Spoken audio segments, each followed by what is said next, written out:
সালাতুল হাজত বা ইচ্ছা পূরণের নামাজের নিয়ম কি? সালাতুল হাজত নামাজ কিভাবে পড়তে হয়?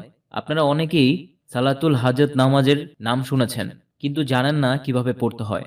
তাই আজ আপনাদের জন্য সালাতুল হাজত নামাজের নিয়ম নিয়ে এসেছে, যাতে করে আপনারা সালাতুল হাজত নামাজের নিয়মটি জানতে পেরে নামাজ আদায় করতে পারেন। সালাতুল হাজত কি?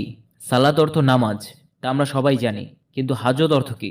হাজতের অনেকগুলো অর্থ রয়েছে। মূলত হাজত অর্থ হচ্ছে ইচ্ছা বা প্রয়োজন, অর্থাৎ সালাতুল হাজত অর্থ হচ্ছে ইচ্ছা পূরণের নামাজ।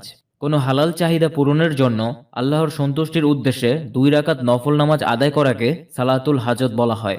মোট কথা, বিপদে আপদের সময় নিজের কষ্টগুলোকে নামাজের মাধ্যমে আল্লাহর কাছে পেশ করা। ইমানের পর ইসলামের সবচেয়ে তাৎপর্যপূর্ণ আমল হলো সালাত বা নামাজ। নামাজ ইসলামের প্রাণ। মুমিন এবং কাফেরের মাঝে বড় পার্থক্য হলো নামাজ। 5 ওয়াক্ত ফরজ নামাজ ছাড়াও নফল নামাজ পড়ার বিধান ইসলামী শরীয়তে রয়েছে। হাদিস শরীফে রাসূলুল্লাহ সাল্লাল্লাহু আলাইহি ওয়াসাল্লাম বলেছেন, ফরজ নামাজের ঘাটতি থাকলে নফল নামাজ তা পূরণ করে দেয়। তাই তোমরা বেশি বেশি নফল নামাজ পড়ো।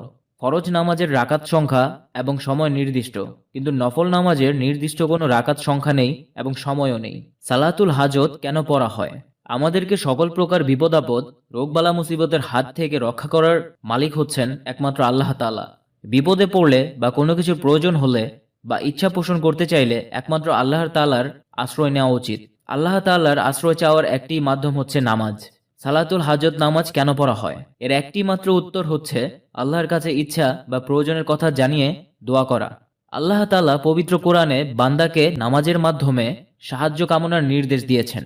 এ মর্মে আল্লাহ তাআলা বলেন,